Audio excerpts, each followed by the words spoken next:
Oh alah simbah nggih. Nggih. Nggih. Ibu sekalian, jadi karena ini pengajiannya Sakinah, jadi yang namanya keluarga Sakinah tadi harus perkawinan yang sah, harus seagama, dan harus dicatatkan. 3 poin itu ya, dibundeli 3 poin. Yang terakhir harus diumumkan. Ya toh? Rasulullah mengatakan ketika ada pernikahan harus kita mengumumkan kepada tetangga, ya. Tapi tidak harus dengan ketika yang sering banyak pernikahan memaksa diri untuk walimatul urs yang dibesar-besarkan. Nggih mboten Bu? Ibu nek tidak mendapat undangan yo rasane aku kok ora diundang, nggih, merasa tidak diwongke. Ketika mendapat undangan pripun Bu? Ngeluh tanggal tuwa kok entuk undangan, nggih. Nggih. Nah itu nggih. Padahal tidak itu nggih, esensi ketika kita pernikahan saya selalu mengatakan ketika ada pernikahan, ada undangan pernikahan wajib datang enggak? Wajib. Wajib nyumbang enggak?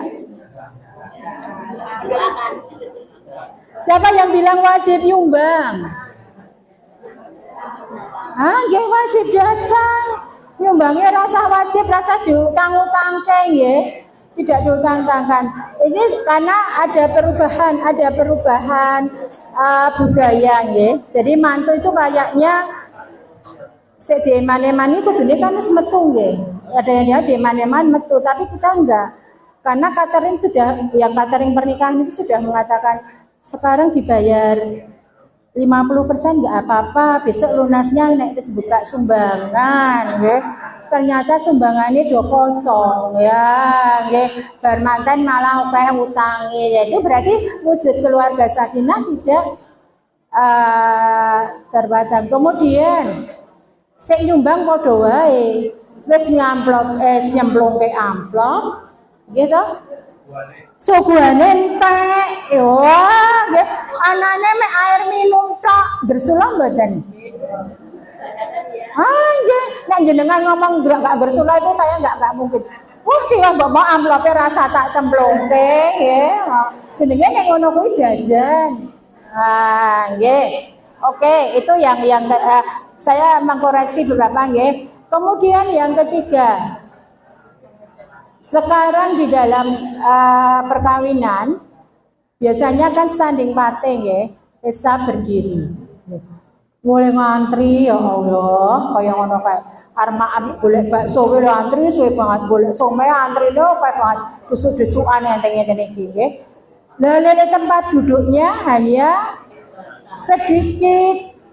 Ibu-ibu milih karena tuntutan makan ini gimana? Tetap cari tempat duduk. Tidak ada tempat duduk. Bungkus, nggih, njaluk plastik lah, nggih. Berarti ada ilmu baru Bu. Besok nek jaga nggawa plastik ya. Ada ilmu baru Pak. Nggih. Itu menjadi dilema enggak? Oh iya nggih. Wis nikah apik tetapi ketika walimatul urs tidak sesuai dengan syar'i, itu menjadikan yang dosa siapa? Yang punya hajat ya. Dan ibu-ibu itu jarang yang punya hajat juga wong Islam ya, wong Aisyah, ya wong Muhammadiyah.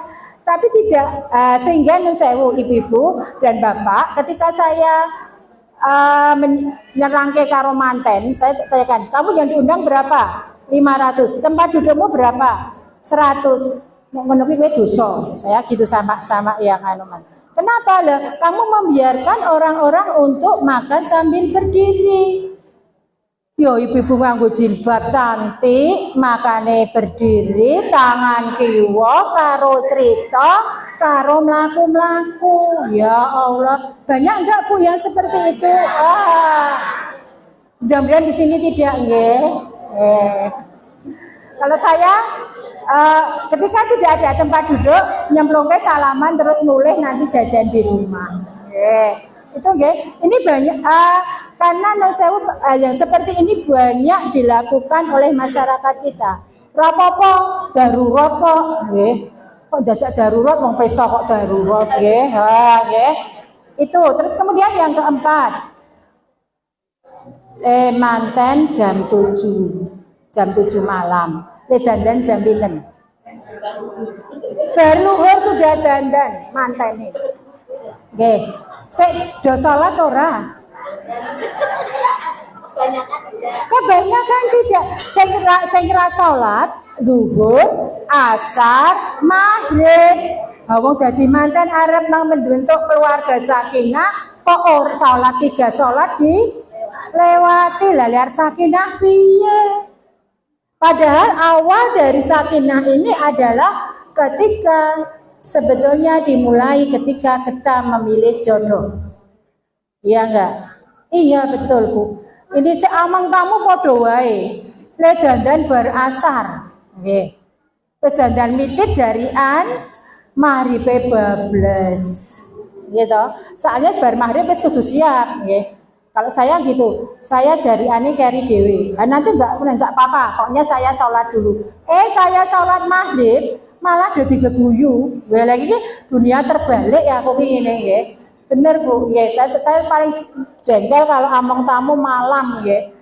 Maghrib ya ora salat nggih. Apalagi mantene nggih. Wah, itu nggih.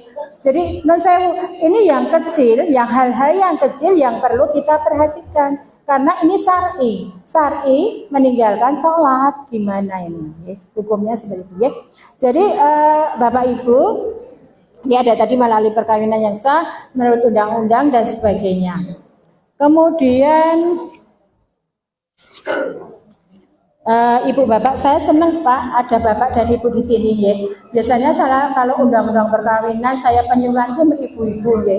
Sehingga hak kewajiban suami istri, ibu-ibu saya tak utek-utek ya. Kewajiban suami istri ya. Tetapi Bapak enggak ada ya. Ini luar biasa ada Bapak di sini. Jadi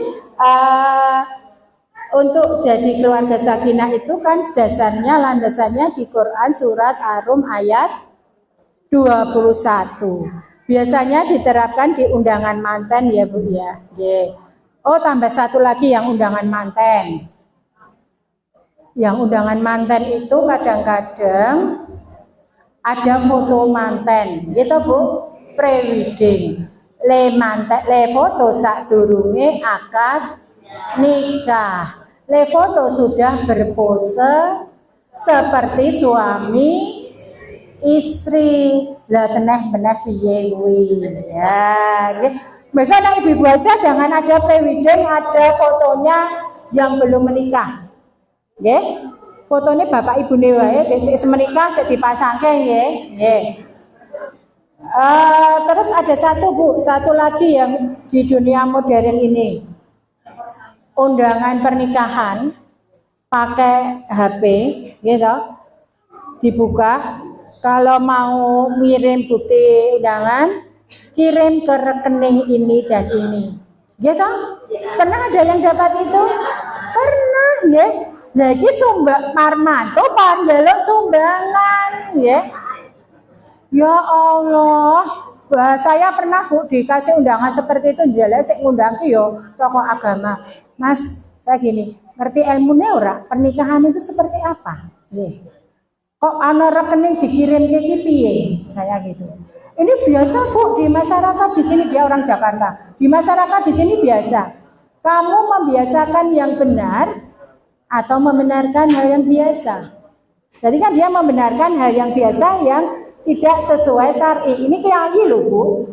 Kok ada rekening sekian, rekening BCA sekian, rekening BRI sekian, rekening BNI sekian. Lah aku mau nyumbang piye? Boleh enggak ketika saya mengirim transfer ke jenengan, saya pesan nanti suguhane, saya gitu. Iya, saya pesan apa Mbak? Kambing guling. Nah, saya gitu. Ada somai, ada dimsum, ada sebenarnya. Loh kok Mbak tanya? Lah aku ya nyumbang kok. Lah kamu kan minta saya gitu. Berarti saya pesan boleh minta kamu. Bener mboten Bu? Iya, nggih. Nek dulu kan anak gambar celengan nggih Bu nggih, sekarang enggak. Nah, ini kanlah yang ini masyarakat semakin modern kok malah semakin tidak tahu agama nggih. Kok nyumbang kok nganggo rekening nggih. Wah wis kaya apa wae nggih. Oke Bu, yang harus dicapai dalam keluarga sakinah itu selain tadi ada berapa Bu? Dicatatkan di KUA berdasarkan agamanya masing-masing. Nah itu ketika tidak Ibu, saya punya kasus barusan, kayaknya 3 hari yang lalu, dari Jakarta. Dia telepon, Bu, saya itu padahal dia pejabat juga di Kemenkumham, sebenarnya tahu undang-undang perkawinan, Bu, anak saya umur 19 tahun, dia waktu itu dia cerai, terus tiba-tiba jam 4 pagi keluar dari rumah itu mau melahirkan. 19 tahun Bu, sendiri di rumah sakit ditolak, 3 rumah sakit ditolak. Terakhir di rumah sakit Hermina dia diterima dalam keadaan sudah biru, ketubannya sudah pecah. Ternyata kok ibunya itu loh, saya yang gumun, hamil sampai 9 bulan kok ibunya ra ngerti karena anaknya hamil. Ini piye nggih, kan perubahan tubuhnya kok tidak tahu kalau anaknya itu hamil. Terus menghamili ternyata agamanya berbeda. Ya Allah. Terus sekarang saya gimana? Gak usah dinikahi Pak. Saya bilang, gak usah dinikahi. Kenapa gak usah dinikahi? Karena ketika ada terjadi pernikahan dan tidak terjadi pernikahan, anaknya tetap menjadi anak ibu. Ya, karena keluarga laki nggak mau masuk Islam.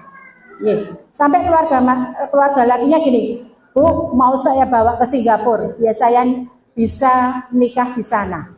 Saya tetap jangan sampai anak kamu dibawa keluar. Terus kemudian ada perjanjian macam-macam.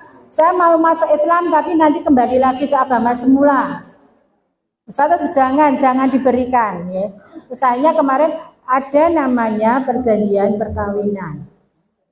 Ada perjanjian perkawinan itu boleh dilakukan. Ketika saya di KUA, ketika ada yang berbeda agama, saya selalu menyarankan untuk perjanjian perkawinan. Kenapa? Nanti kalau isbar ijab dia kembali ke agama semula.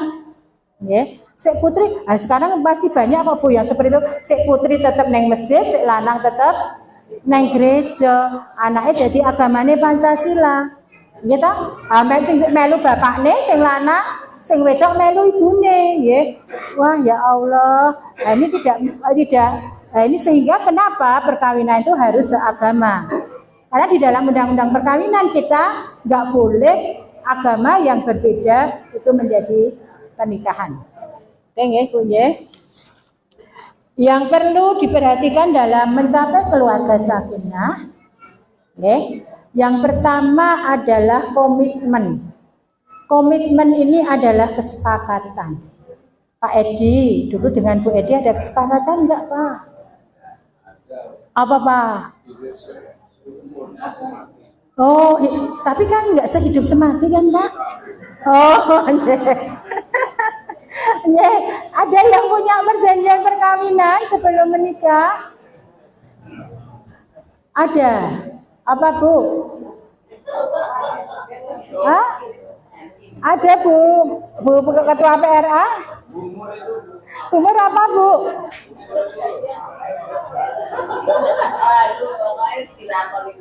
Oh pokoknya dilakoni baik. Susah senang, gitu Bu.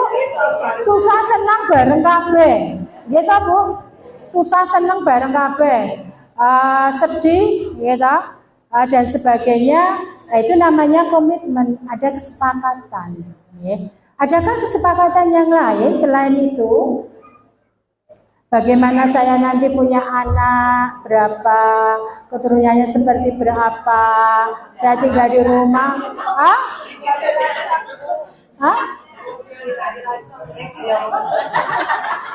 Boleh, itu namanya keluarga berencana. Itu di dalam, karena ada komitmen. Jadi komitmen itu adalah perasaan terikat suami istri. Pernikahan merupakan perjanjian yang kuat dan luhur antara seorang laki-laki dan perempuan untuk berumah tangga. yang dalam Al-Quran menyebutnya misakhon ghalidhun. Jadi komitmen, kesepakatan itu menjadi pilar perkawinan. Ketika tidak ada komitmen,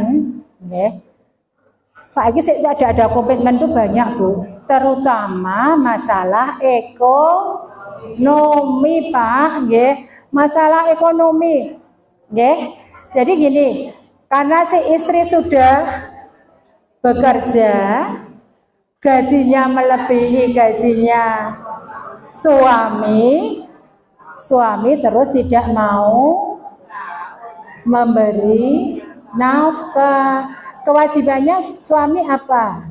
Memberi nafkah pada istri meskipun sekecil apapun. Itu boleh komitmen seperti itu, boleh. Banyak sih yang komitmen yang di dalam, karena ketika tidak ada komitmen ini sering nanti terjadi perselisihan. Banyak terjadi perselisihan yang luar biasa. Nanti malam sudah ada yang telepon dengan saya mau konsultasi karena tadi suaminya selama bekerja tidak memberi nafkah. Sebesar pun tidak memberi nafkah karena si istri sudah bekerja. Jadi ada komitmen. Misakhon ghalidhun itu perjanjian yang sangat luhur, yang luar biasa, seperti perjanjian seorang nabi dan seorang dengan Allah. Jadi ketika jenengan menikah, itu ketika saya terima nikah dan kawinnya, kita bisa Bu. Misalnya saya Mariatul Salihah binti Muhammad Jaluli dengan mas kawin, biasanya apa Bu? Saya nggak mau dikasih seperangkat kawinnya biasanya Al-Quran, gitu? Dengan mushaf Al-Quran, dan kemudian yang lain mengatakan sah, gitu Bu. Nah, ketika sah itu perjanjiannya luar biasa Bu, ikatan yang luar biasa yang tidak bisa dipisahkan. Saksinya yang tercatat ada 2, tapi semua malaikat menyaksikan kita bahwa pernikahan itu luar biasa. Sehingga kalau saya ada perceraian ini, bagi setan ini ya luar biasa ini, setan-setan yang luar biasa. Karena saya juga tugas di pengadilan agama, Bu. Saya sebagai mediator yang mau cerai itu loh Bu. Kemudian yang kedua, selain yang perhatikan dalam mencapai keluarga sakinah, yang kedua adalah komunikasi. Komunikasi ini memegang peranan penting dalam rumah tangga. Menurut saya Ibu, saya sampai jam berapa? Oh jam 10.15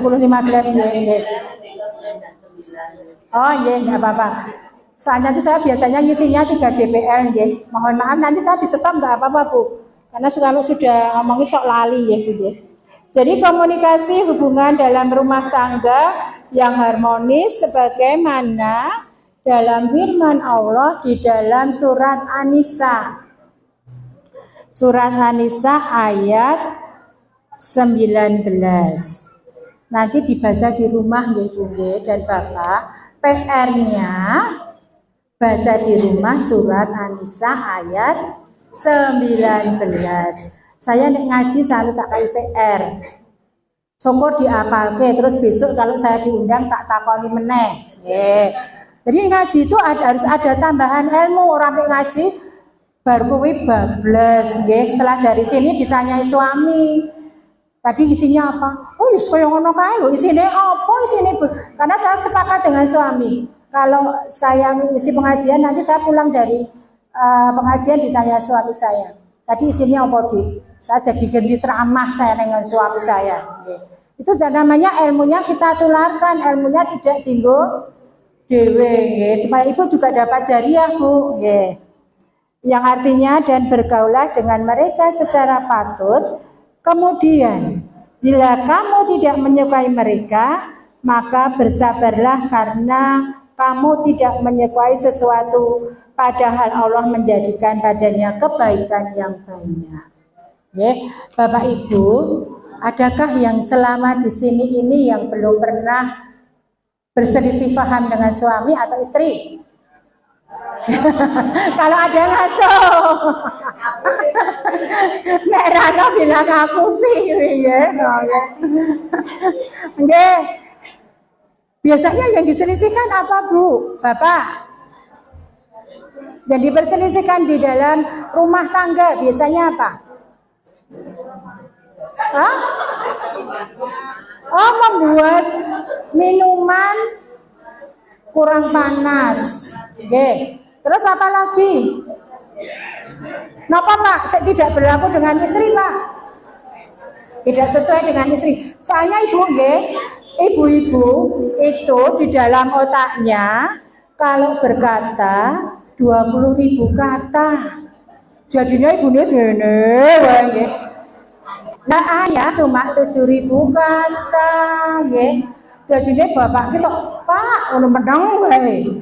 Nggih, ibune weling nggih, weling kalih bapake. Pak, nanti kini habis ini tolong ya Pak belikan lauk ini. Habis ini Bapak tolong ya godhog wedang karena saya mau pengajian Aisyah ya. Bapak ini bahasan ibune bali, Pak apa sih? Aku bingung karo sing omongke mau. Lah nek omong ki mbok siji nggih. Ya ndak apa-apa Pak, memang itu wis dari sononya Pak nggih. Saya pun sok ngundang bapak, mas, oh menang wae mas dicedaki. Ternyata dia konsentrasi pada lihat TV. Ya. Jadi kalau bapak-bapak konsentrasi hanya satu permasalahan, sehingga kalau nyetir itu lurus. Ya.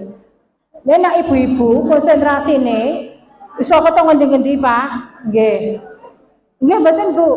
Nggih, wong salat wis konsentrasine ketemu ngendi-ngendi kok nggih. Bener Pak, nggih. Salah satu contohnya kalau pagi. Saya dulu kan kita bekerja tuh, nek pagi ibu-ibu tuh bisa nyuci, masak, asah-asah, karo gendong anake, karo anu bisa. Bapak bisa mboten Pak? Oh, wala, tepuk tangan untuk Bapak luar biasa. Buktikan nggih Pak nggih. Nggih. Oh, Bapak masak barang. Oke. Masaknya masak seperti. Nah, itulah perbedaan laki-laki dan perempuan. Itu harus kita pahami. Boleh saya mengatakan bahwa ada beberapa perbedaan laki-laki dan perempuan. Boleh nggak ya saya ceritakan? Kelemahan laki-laki di mana, Bu? Tahu nggak kelemahan laki-laki di mana? Bapak tahu nggak kelemahannya di mana? Saya selama hidup nggak punya kelemahan. Yeah. Hah? Di mana Bu? Oh pelupa. Mungkin ada lansia. Yeah. Yang menurut Rasulullah, kelebihan laki-laki menghadapi ibu yang manja. Wah, menghadapi ibu yang manja ya Allah. Kalau ibu apa Pak? Bu, kelemahan laki-laki apa? Oh ngayalan, ya. Saya ngayal ibu apa bapak toh? Podo-podo ngayal, ya. Boleh tak kandani raya? Boleh, oke. Kelemahan laki-laki adalah di matanya. Oh, tak tahan melihat wanita cantik. Oh. Nenek bapak-bapak di sini enggak loh, ya. Bapak-bapak yang di sana itu loh, dan bapak-bapak yang di sini tidak jauh berbeda. Okay. Kalau kelemahan ibu di mana? Banyak bicara, bukan di telinga, ya Allah. Nanti dikibulin suami mau kok, nggih. Dirayu Dek. Aku mbak tolong Tuhan pengen ini, aku bari ini Dek. Bisa tua kayak ini Dek, ya. Sudah, ya, wes. Rayuan maut, ya. Udah rayuan maut. Nah, kenapa kan banyak perempuan yang ditinggal laki-laki? Buktinya nanti kamu berikan sesuatu yang berharga di punyamu, nggih. Nanti setelah ini saya nikahi ya. Bar kuwi bahasa ses ngerti hamil ditinggal. Nah, itu yang sering saya hadapi, Bu. Yang saya konsultasi saya banyaknya seperti itu. Lah kenapa? Lah saya dulu kok ya terpaan oleh rayuan laki-laki kok ya. Gitu ya. Jadi kelemahan wanita adalah di telinganya, laki-laki adalah di mata. Dari mata turun.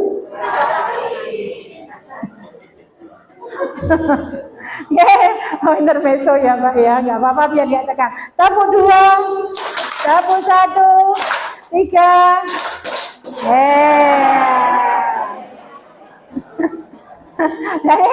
Nggak konsentrasi. Ada beberapa, ini tak rampungnya dulu ya. Ada komunikasi tadi ya, komunikasi yang baik. Nah, komunikasi yang baik itu ada beberapa, bisa dilakukan dengan beberapa cara. Yang pertama adalah komunikasi yang tatap muka. Saya dengan Bapak, ya. Kalau supaya tidak bohong, ketika bertatap muka, pandanglah matanya. Ya. Nah, kalau dia menunduk, terus tidak tenang dan sebagainya, ada sesuatu yang disembunyikan. Ya. Pandanglah matanya. Juga seperti itu. Karena saya dipandang ini kiwe ya. Nah, perempuan kadang-kadang dipandang cuma menunduk, malu ya katanya ya. Kemudian juga bisa lewat media ya.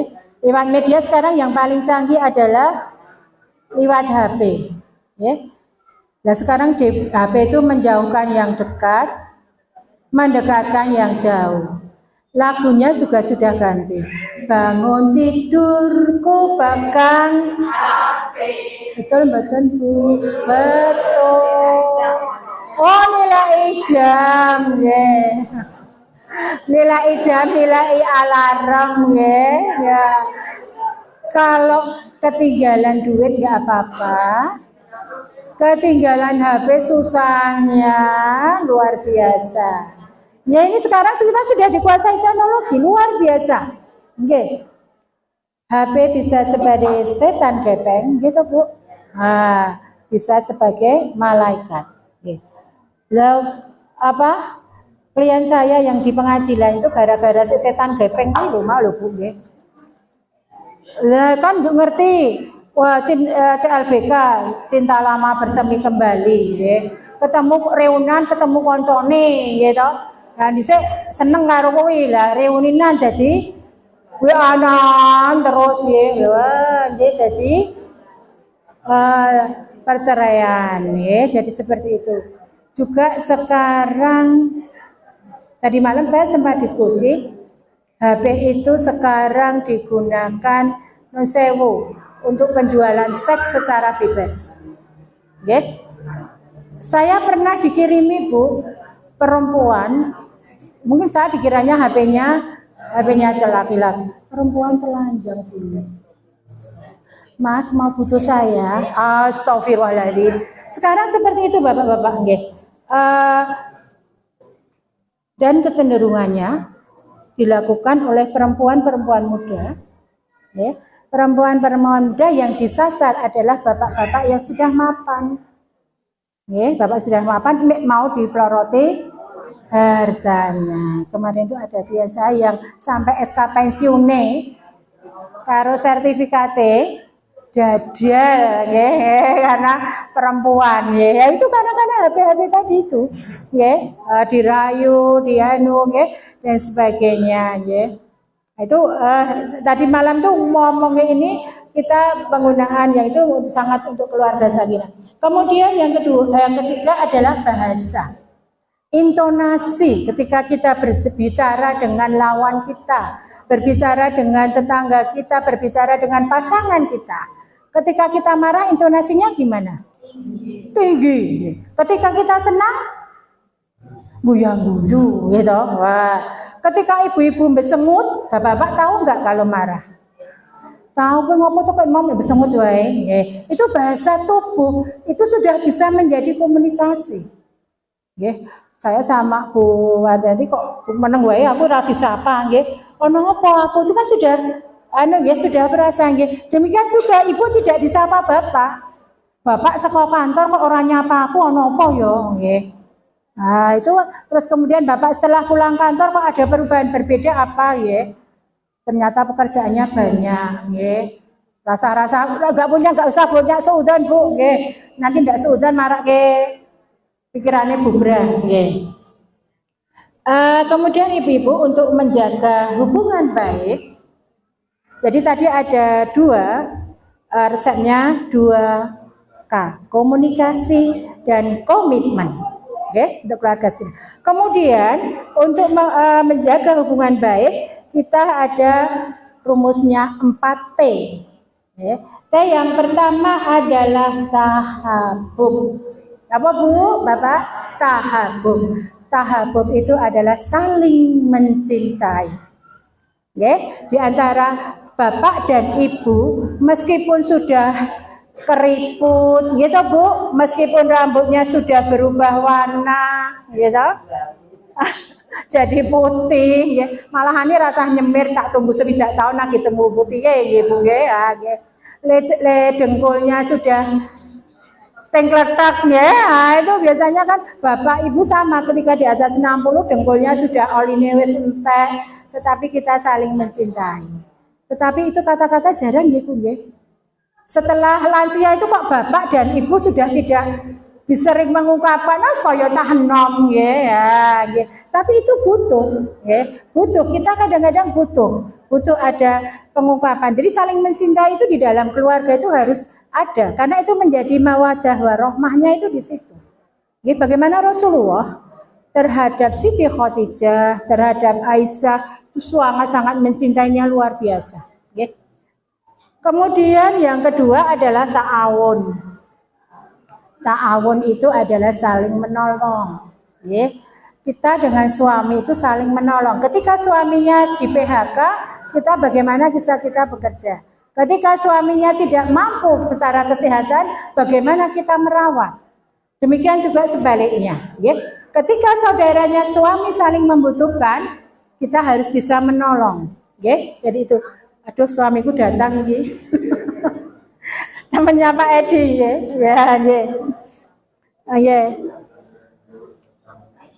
Kemudian yang ketiga adalah tasawur.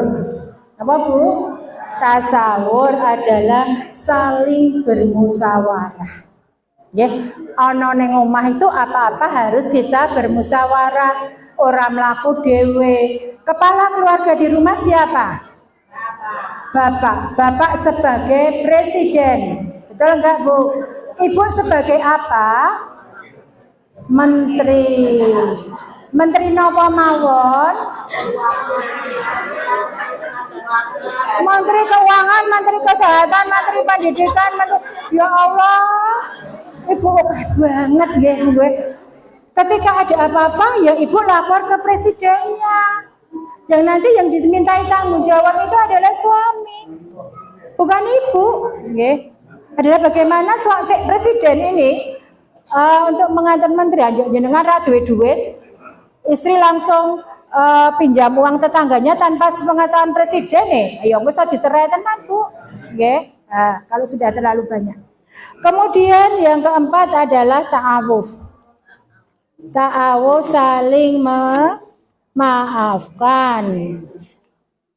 Ya, ta'awuf saling memaafkan.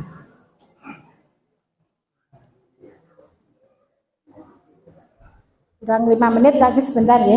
Kemudian bagaimana ibu-ibu dan bapak yang harus dihindari oleh pasangan suami istri. Ada 4P. Jadi gampang ya, saya ngaji itu ibu-ibu gampang lagi mikir. Tadi ada 2K, ada 4T, sekarang ada 4P. P yang pertama adalah pertengkaran padu. Ya. Kemudian P yang kedua, apa Bu kira-kira? Pojok Bu, pertengkaran pukul-pukulan. KDRT, kekerasan dalam rumah tangga, sudah ada undang-undangnya, Undang-Undang Nomor 23. Ketika ada terjadi kekerasan dalam rumah tangga, itu bisa salah satu yang melakukan kekerasan bisa dipidanakan.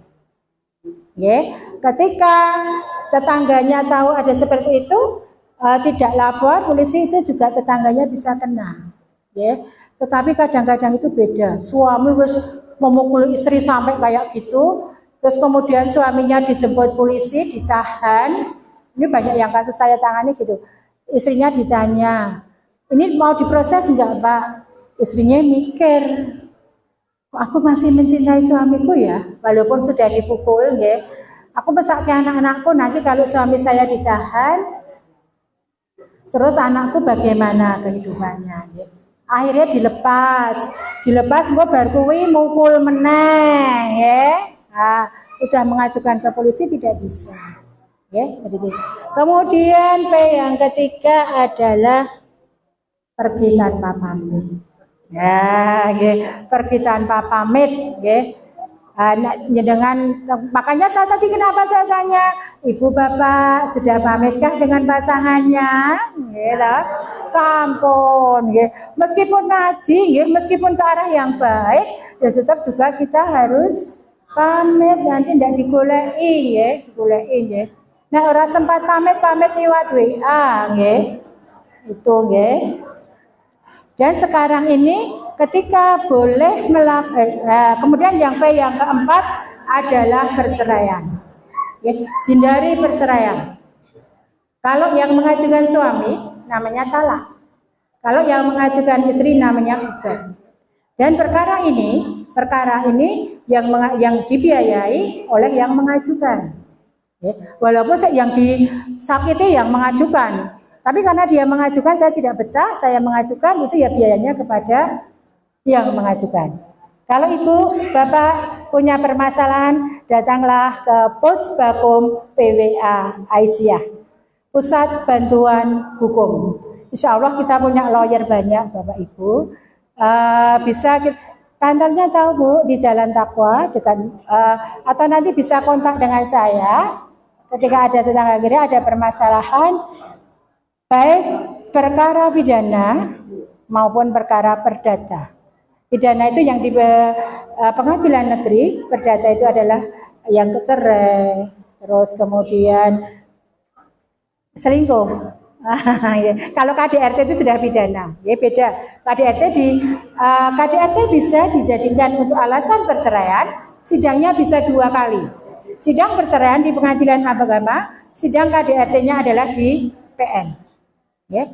Jadi di Aisyah itu pintar-pintar loh Bu, lawyernya luar biasa. Banyak banget kita lawyer, kita ada apa-apa, saya sekaligus sosialisasi Pusbakumnya Aisyah. Perempuan-perempuan, kecuali yang tidak kita bela adalah perkara korupsi. Korupsi narkoba Aisyah tidak membela. Karena mau korupsi kok dibela, tidak ada itu. Jadi itu, ibu-ibu mungkin itu yang kami sampaikan. Mohon maaf apabila ada kata yang kurang berkenan. Tabuk 2, tabuk 3, tabuk 1, tabuk pramuka orang Ibu-ibu mohon maaf, saya mau berpantun, boleh minta cakepnya Kalau ingin melihat Ka'bah, jalan-jalanlah ke Mekah. Kalau ingin menjadi keluarga sakinah, bergabunglah di Aisyah. Mohon maaf. Aldiru manitaqwa, nasruminallah wa fatun burung irian burung cendrawasih. Cukup sekian, terima kasih. Assalamualaikum warahmatullahi wabarakatuh. Waalaikumsalam warahmatullahi wabarakatuh. Aduh, udah 1 jam pas Pak. Berarti besok undang lagi ya Pak ya? Oke, Aisyah juga punya konsultasi Bapak dong Konsultasi tidak hanya terbatas pada perempuan. Meskipun kita terus gabungnya di Aisyah, boleh. Bapak remaja, karena kemarin kami pernah mengalami kekerasan dalam pacaran.